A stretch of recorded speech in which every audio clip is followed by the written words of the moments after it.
कसं काय मंडळी मजेत. वेलकम टू आसी चॅम्प. मैं हूं जय, a 2023 ICSC board pass out and a 2025 ISC board pass out. And today we are starting the absolute foundation of your class 10 biology journey. Cell cycle, cell division and the structure of chromosome. और आपको भी लगता है कि biology just all about रट्टा मारना, like road memorisation, तो आज वो माइंडसेट हमेशा के लिए चेंज होने वाला है. हम एक एक वर्ड को तोड़ तोड़ कर समझेंगे. बायोलॉजी इज प्योर विजुअलाइजेशन और हम इसको वैसे ही पढ़ेंगे. लेकिन पढ़ाई से पहले लेट्स टॉक अबाउट स्ट्रैटेजी. बिना मैप के वॉर में नहीं जाते, right? According to the official CISCE 2027 syllabus, this chapter is a high scoring gold mine. मैंने आपके लास्ट 20 ईयर्स की PYQs एनालाइज किए हैं and you can easily expect around 9 to 12 marks from this single chapter alone. 9 to 12, pure gold mine. Section A में they will heavily test your definitions and section B वहाँ एक 5 mark कर question आना compulsory है जो कि diagram based होगा. 2023 में जब मैंने अपेयर किया था तब भी ये क्वेश्चन आया ही था 5 मार्क में, डायग्राम बेस्ड. और एक ब्रेकिंग न्यूज़ तो नहीं कहूँगा बट एक खुशखबरी कहूँगा और एक मैसिव रिलीफ की बात कि आपके 2027 के बैच के लिए the detail stages of meiosis like the prophase one metaphase one आपने पढ़ी नहीं होगी. एंड मज़े की बात यह है कि आपको पढ़ने की ज़रूरत भी नहीं है क्योंकि ये टॉपिक्स एक्सप्लिसिटली रिमूव्ड है आपके सिलेबस से. तो you only need a basic understanding of meiosis. तो चलो let's start from absolute zero. Okay, sorry. Screen की तरफ देखना और बीच बीच में ऊपर भी देखना. पहले स्क्रीन की तरफ देखो. ये देखो एंड बताओ मुझे क्या है. नहीं बताओ करेक्ट, तो इसको विजुलाइज करो. जैसा कि मैंने कहा biology is all about visualization और हमारा अप्रोच हमेशा से यही होगा.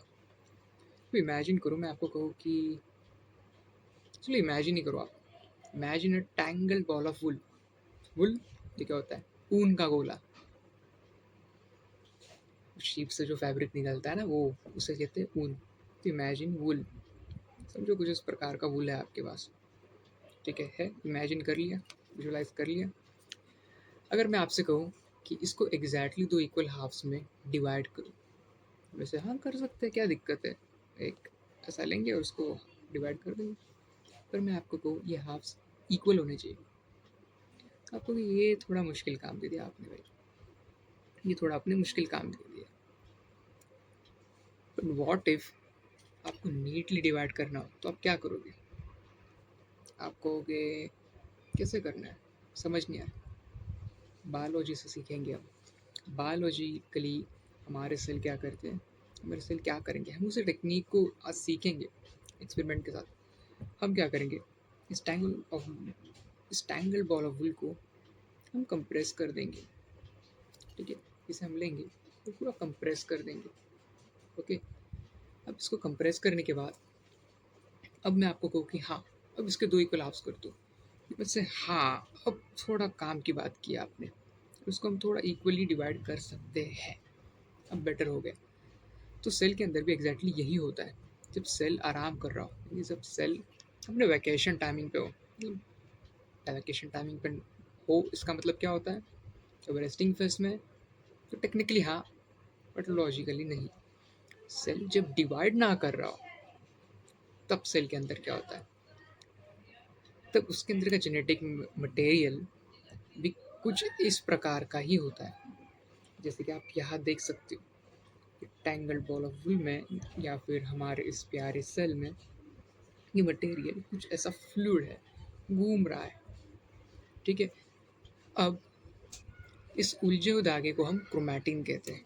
ये अपने नोटबुक में लिखो और मैं आपको उसकी वर्ड टू वर्ड बोर्ड में लिखने वाली डेफिनेशन भी बता रहा हूँ, तो डेफिनेशन लिखिए. The substance distributed in the nucleus of a cell that condenses to form chromosomes during cell division is called as chromatin. ठीक है, ये न्यूक्लियस में डिस्ट्रीब्यूटेड होता है. न्यूक्लियस का होता है सेल में और कंडेंस होता है टू फॉर्म क्रोमोसोम. क्रोमोसोम क्या होता है समझेंगे. कब होता है? सेल डिवीजन के दौरान. और ये किससे बना होता है? DNA और हिस्टोन से. धीरे धीरे पूरा समझेंगे. ठीक है, अब देखो जब सेल डिवाइड करता है ना तो डिसाइड पहले करता है कि भाई अब डिवाइड होना है मुझे। तो ये थिन, जो हमने ये स्ट्रक्चर देखा, ये थिन स्ट्रक्चर कॉइलिंग अप होना चालू करता है, यानी एकजुट आने की कोशिश करता है, पूरा सा घुमावदार बनता है, starts coiling up and condensing, ये थिक और डिस्टिंक्ट बन जाता है। अब मुझे बताओ ऐसे ऐसे स्ट्रैंड से मैंने एक साथ लेके आऊँ तो बड़ा स्ट्रैंड दिखेगा, राइट? स्ट्रैंड साइज में बड़ा होगा, यानी इसकी साइज इंक्रीज हो गई, राइट? ये थिक दिखने लगे और डिस्टिंक्ट सा बन गया। डिस्टिंक्ट यानी इसको विजिबली देख सकते। तो this condense structure in biology is called as chromosome. तो ये नीचे कंडेंस होकर क्या बन जाता है, कुछ इस प्रकार का सब्सटेंस या फिर कुछ एक प्रकार का स्ट्रक्चर जो कि एक्स की तरह दिखता है, राइट? और डिस्टिंक्ट होता है, आंखों से देखा जा सकता है, यानी माइक्रोस्कोपिक लेवल पे देखा जा सकता है, ठीक है? अब वर्ड को तोड़ते हैं। वर्ड है क्रोमोसोम, ठीक है? क्रोमोसोम बायोलॉजी में क्रोमा का मतलब होता है कलर। क्रोमा मीन्स कलर, ठीक है? And whereas soma, soma means, soma का मतलब होता है बॉडी, ठीक है? तो क्योंकि ये माइक्रोस्कोप के अंदर डार्क कलर में दिखता है तो उसका नाम पड़ गया chromosome.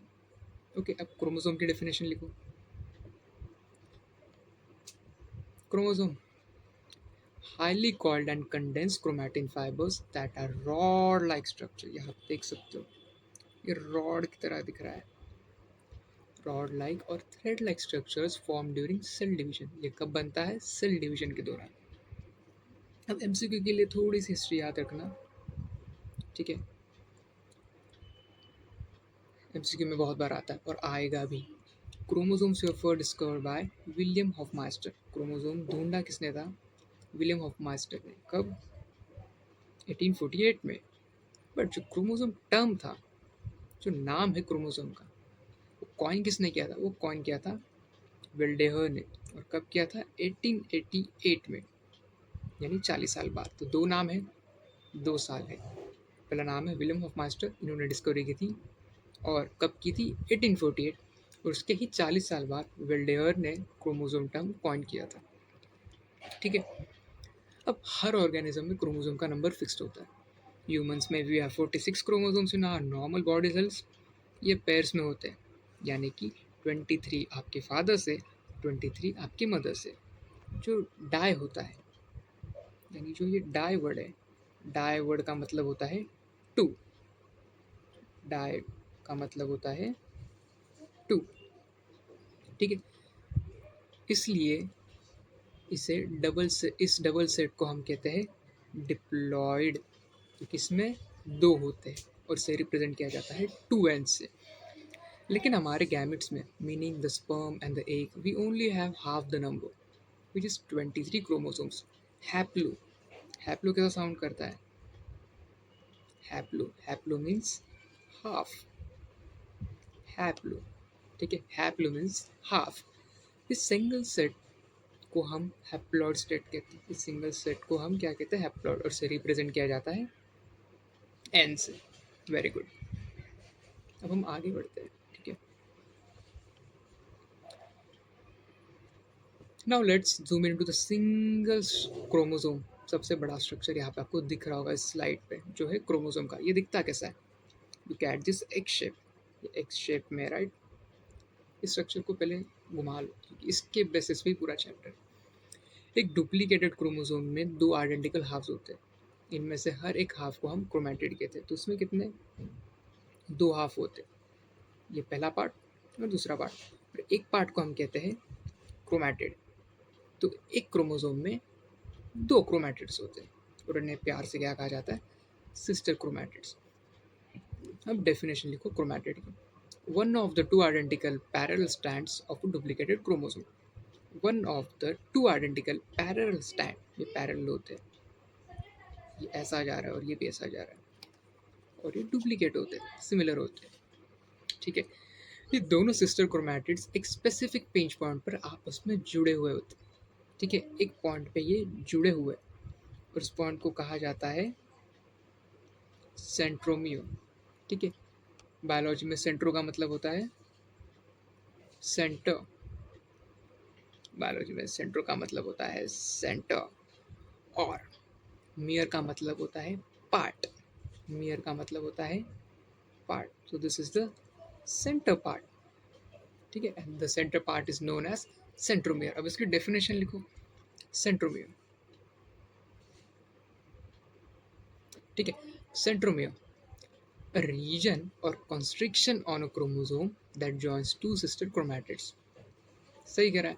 It serves as the attachment point for spindle fibres. अब ये क्या है, ये आपको स्लाइड में आगे पता चलेगा, आगे के अपकमिंग लेक्चर्स में पता चलेगा, sorry. And this allows and ensures proper segregation to daughter cells. ये बहुत इंपॉर्टेंट पॉइंट है, सही लिख लेना, ठीक है। अब मैं आपको बोर्ड के कुछ ट्रैप बताता हूँ जो कि आफ्टर डिटेल एनालिसिस के बाद हमें पता चलते हैं। अब अच्छा अटेंशन पे करना।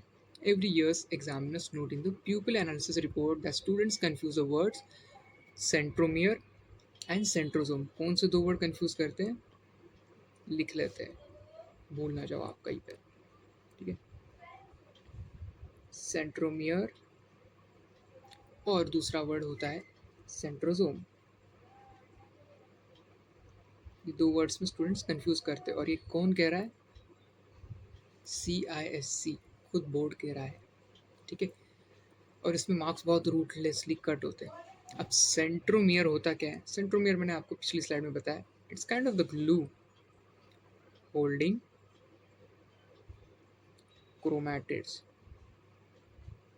कहाँ पे, at the centre, centre of chromosome, okay, generally वही होता है। whereas centrosome is an organelle outside the nucleus। Centrosome क्या है, ये एक ऑर्गेनल है आउटसाइड न्यूक्लियस। न्यूक्लियस में तो क्रोमैटिन होता है और न्यूक्लियस में ही क्रोमोसोम होता है, ये तो पूरी अलग बात है कि सेंट्रोसोम क्रोमोसोम का पार्ट है ही नहीं, ठीक है।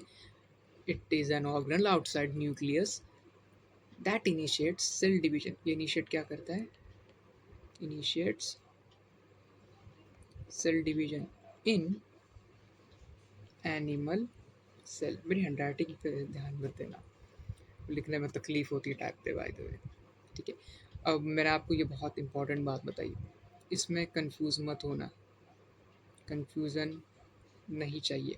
ये दोनों अलग चीज़ है, सेंट्रोमियर अलग चीज़ है और सेंट्रोसोम अलग चीज़ है, ठीक है। अब यहाँ पे देखना, ठीक है।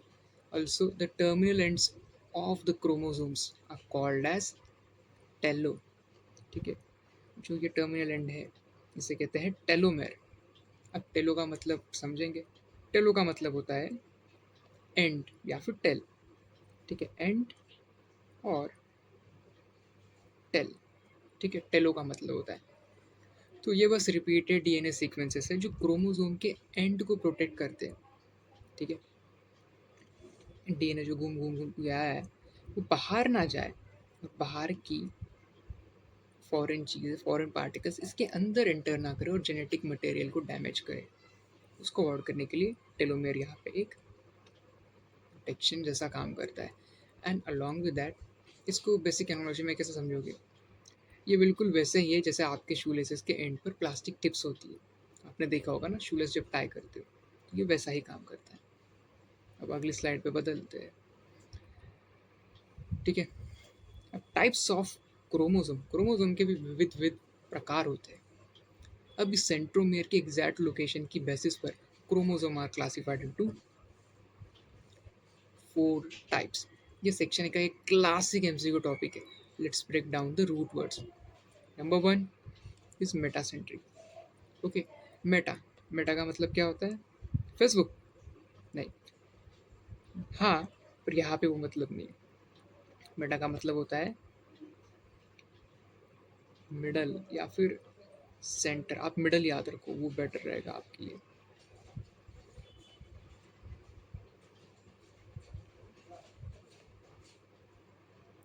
मेटा का मतलब होता है मिडल, ठीक है। इसमें क्या होता है, जो centromere is exactly in the centre, जो सेंट्रोमियर है वो एग्जैक्टली सेंटर में है। अगर इसको आप दो में डिवाइड करोगे तो इक्वली डिस्ट्रीब्यूट होगा, both arms are of equal length. ठीक है। Second is submetacentric. Second is submetacentric. अब आप यहाँ तक समझ गए होंगे। सब सब मतलब स्लाइटली। सब का मतलब क्या होता है, सोनी सब? नो, सब का मतलब होता है स्लाइटली। और मेटा का तो मैंने आपको बताया था, मिडल।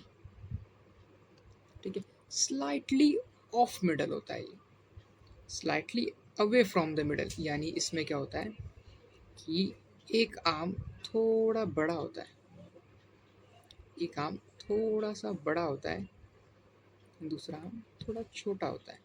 ये डिफरेंस है। So one arm is slightly longer than the other. Number three is acrocentric.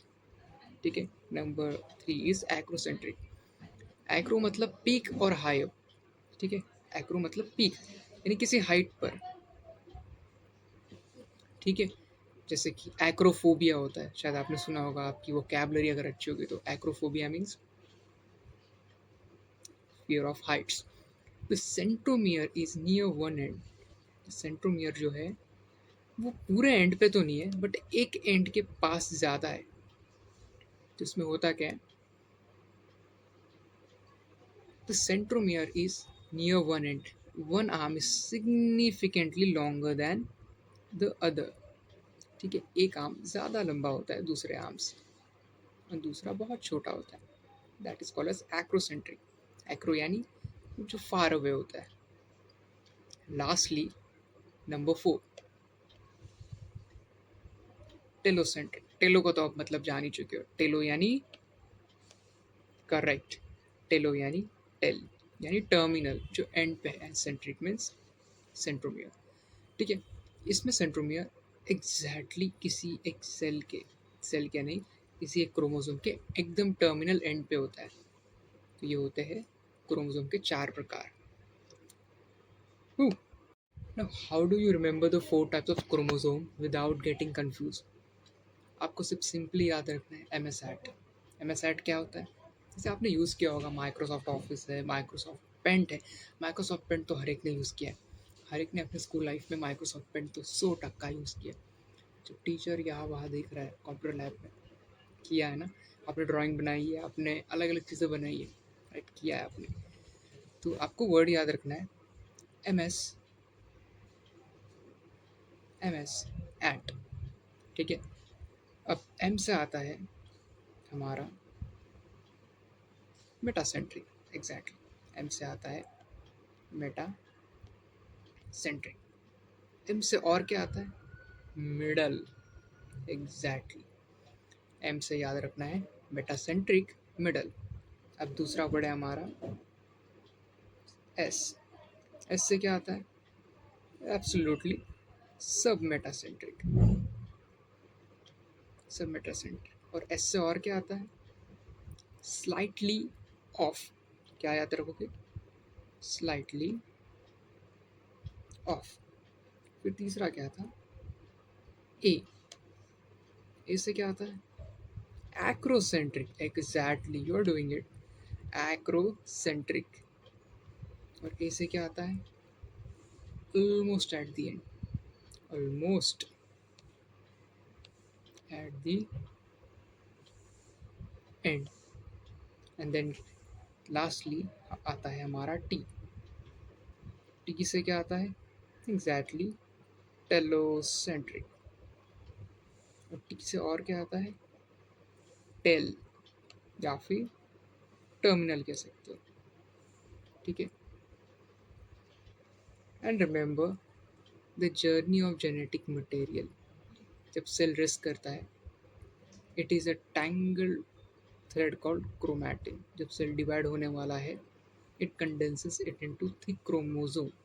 ठीक है। याद रखना, एक डुप्लीकेटेड क्रोमोसोम के दो आर्म्स होते हैं, उन्हें कहते हैं क्रोमैटिड। और वो दोनों जिस पॉइंट पर चिपके हुए हैं, that is called as centromere. अब ये हम एक बार वापस रिवाइज करते हैं। एम मीन्स, एम से आता है एम, एम से आता है M, M S AT, M S AT. M. Metacentric, middle. S. Submetacentric, slightly off the center. A. Acrocentric, almost at the end. T. Terminal, terminal मतलब tell या फिर and पे आता है. टी से टेलोसेंट्रिक आता है, by the way, sorry for that. And that's it for today. मंडली, आज हमने क्रोमोसोम के मैक्रो स्ट्रक्चर को सक्सेसफुली डिकोड कर लिया. इन द नेक्स्ट लेक्चर हम और भी डीप जाएंगे.